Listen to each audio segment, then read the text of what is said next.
So setting the tone, setting the context for today is, entrepreneurship and direct selling and how, we can make India, self-reliant and also talking about Atma-Nirbhar Bharat. When we talk about this, you heard, various speakers before me in the first session, and it was really inspiring to listen to all of them. Well, setting the tone for today and for this session is that, the Indian economy has had its fair share of ups and downs in the first 2 decades of the 21st century.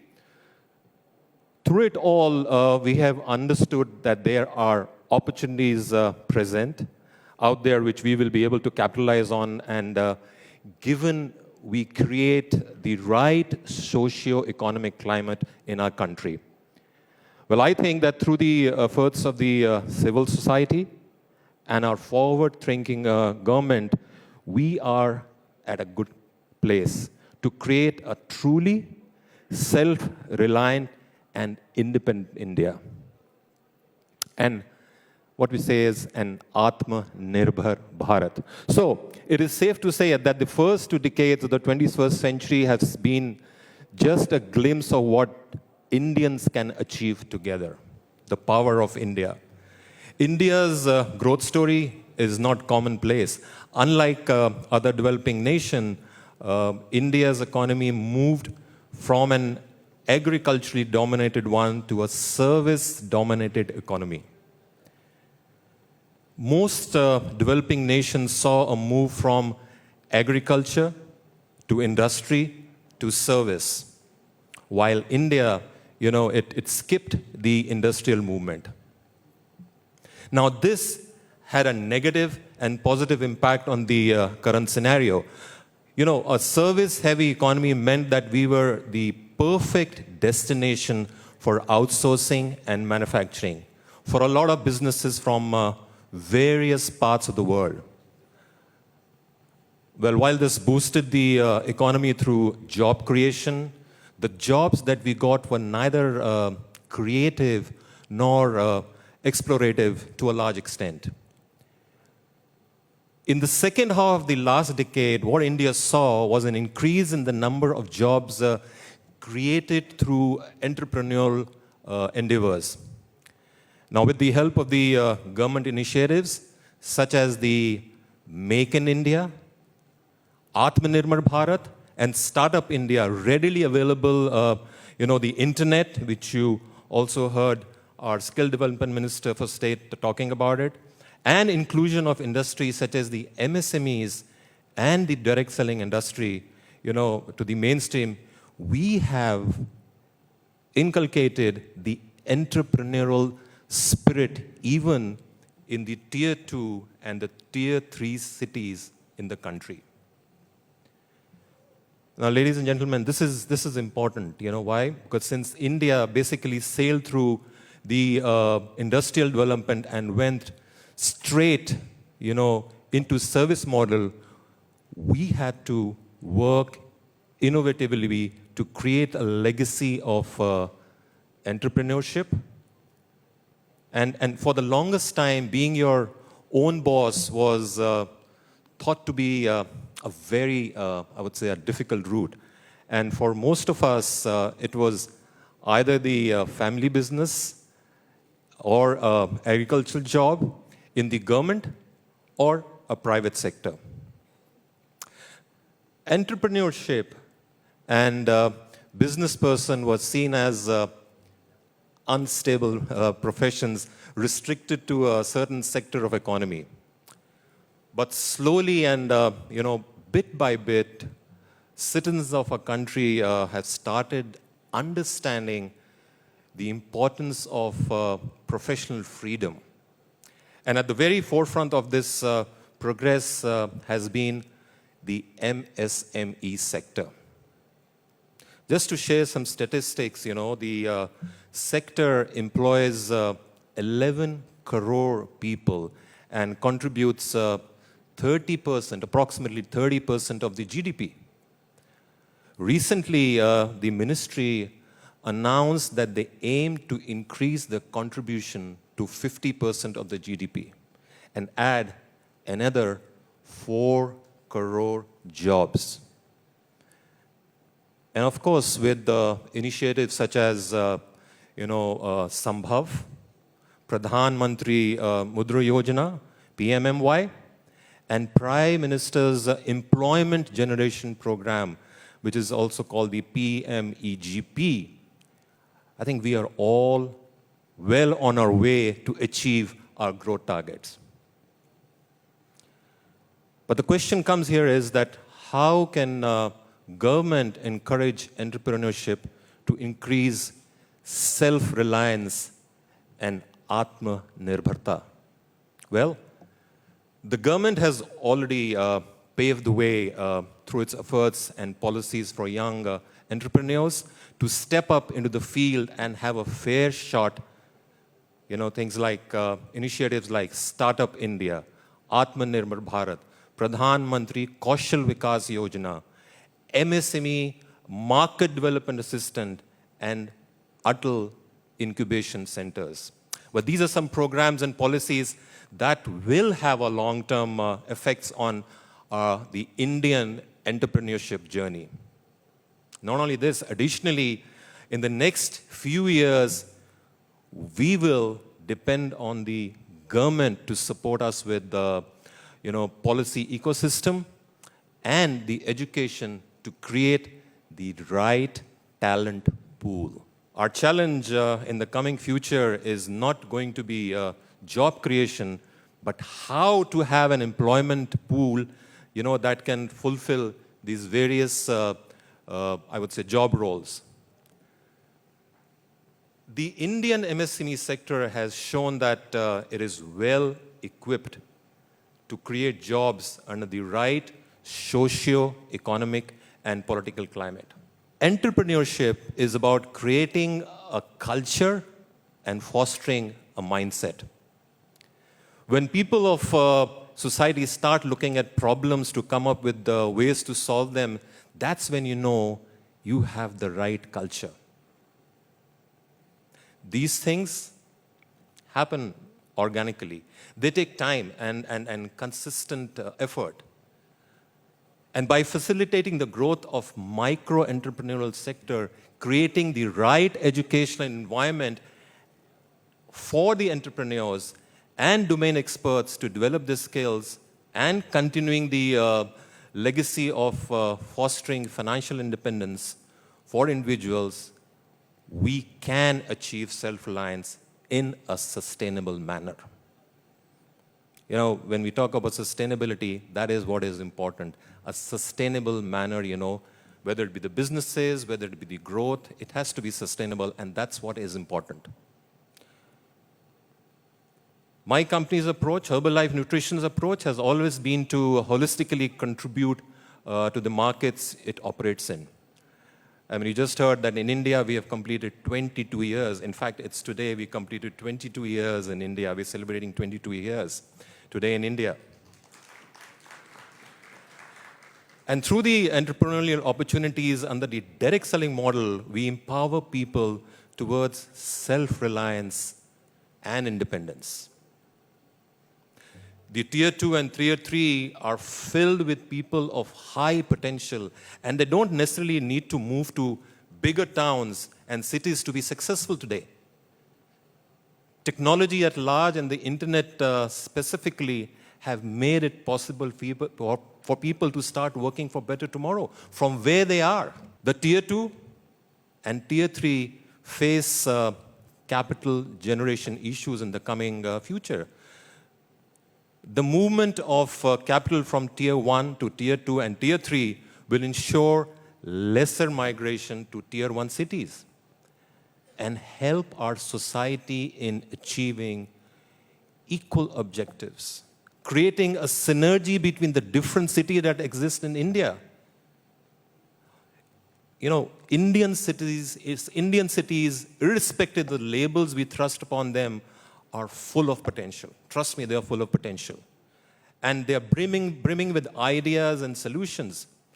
But what we need to look at is decentralizing the cash flow from metros to tier 2 and 3 cities. That will democratize the cash flow and reach more money in the hands of the people. Now, in this phase, especially in the post-pandemic world, we need to channelize our energies towards building a microeconomic environment so that there is less pressure on the metro cities. And we can look at organic and holistic growth of our country and our countrymen. All one has to do is to reach out and avail the bright opportunities these cities provide. We aim to unlock the potential of the smaller city spaces through our outreach programs at Herbalife, through awareness drives, training activities. These are some of the activities which we do. And through our concentrated efforts in smart cities, such as, just to name a few, like Shimoga, Madurai, Nagarkoil, Ranchi, Cuttack, Mysore, Thiruvananthapuram, Vadodara, Varanasi, we aim to drive self-reliance and entrepreneurship at every level. We all went through these challenging times of pandemic and learned a lot. It's been tough. It's been a tough learning experience for all of us. As an industry, though, during this period, this was a trial by fire. The organizations that have weathered the crisis have been founded on deeply personalized customer experiences, relevant and well-researched products, and, of course, innovative technology. The pandemic, forced us to evaluate what works well for our markets and our distributors. What isn't relevant any longer is that, we had to adopt and adjust very quickly to deliver results on the ground. What mattered was at the ground level, the bottom-up approach, We are still, I know we are still coping with the personal and social losses which we faced during these tough, challenging times. And my heart and everyone's hearts goes out to them. But during the pandemic, we had two clear objectives. The first was to contribute to support the nation in its fight against this disease. And the second one was to contribute to the society we serve. Also, we needed to maintain our constant commitment to the well-being of our distributors and employees. And I strongly believe that, we achieved these goals to the best of our abilities. The post-COVID scenario will see us maintaining our focus on strengthening the brand in our offerings to the market. The strength and authenticity of the brand and its leadership serve as both anchor and compass in times of uncertainty. Ambiguity calls on value-based decision-making, and the greatest sign of a resilient organization is how true it can remain to its core values in times of difficulties. And this event which is happening today, this is just a perfect event, celebrating 75 years of India's independence and shaping for the next 25 years. It couldn't have been a better time to work on this theme and talk about this theme, And I would like to thank Times Network to start this conversation on India's 75th year of independence and to bring about a meaningful dialogue that will help in building a new and a stronger India. And recognition to the direct selling industry in building entrepreneurs who are proud to contribute to the country's growth in every way possible. Creating and Atmanirbhar Bharat, creating a self-reliant Bharat. So once again, thanks to Times Network for this theme today. Really excited to be here with you all and sharing, how we can create entrepreneurship, how we can create entrepreneurs, how we can make India self-reliant, Atmanirbhar Bharat. So with that note, thank you to all, and Jai Hind. Thank you so much.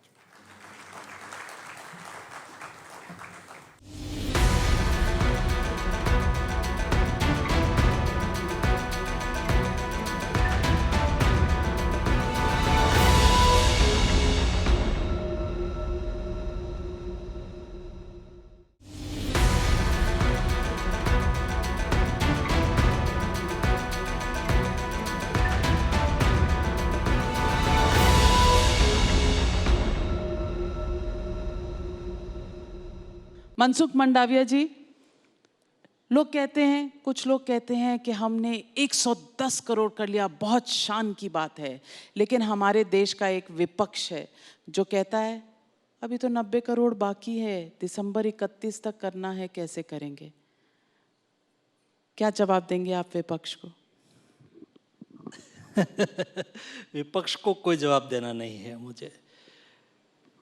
मुझे जवाब देना है हिंदुस्तान को, और जो हमने करके दिखाया, हिंदुस्तानियों ने करके दिखाया, मेरे हेल्थ कर्मियों को करके दिखाया। हमारी रिस्पॉन्सिबिलिटी देश के जनता के प्रति है। मनसुख मंडाविया जी, भारत ने एक बहुत कठिन दौर देखा था सेकेंड वेव में। फरवरी में बीजेपी की कार्यकारिणी हुई थी, उसमें थोड़ा सा सेल्फ कॉन्ग्रेचुलेटरी था कि हमने कोविड से जीत लिया है, फतेह पा ली है। लेकिन उसके बाद आया सेकेंड वेव, और सेकेंड वेव में जिस तरह से देश भर में त्राही त्राही मची, जनता आज भी उसे याद करती है तो सहम जाती है।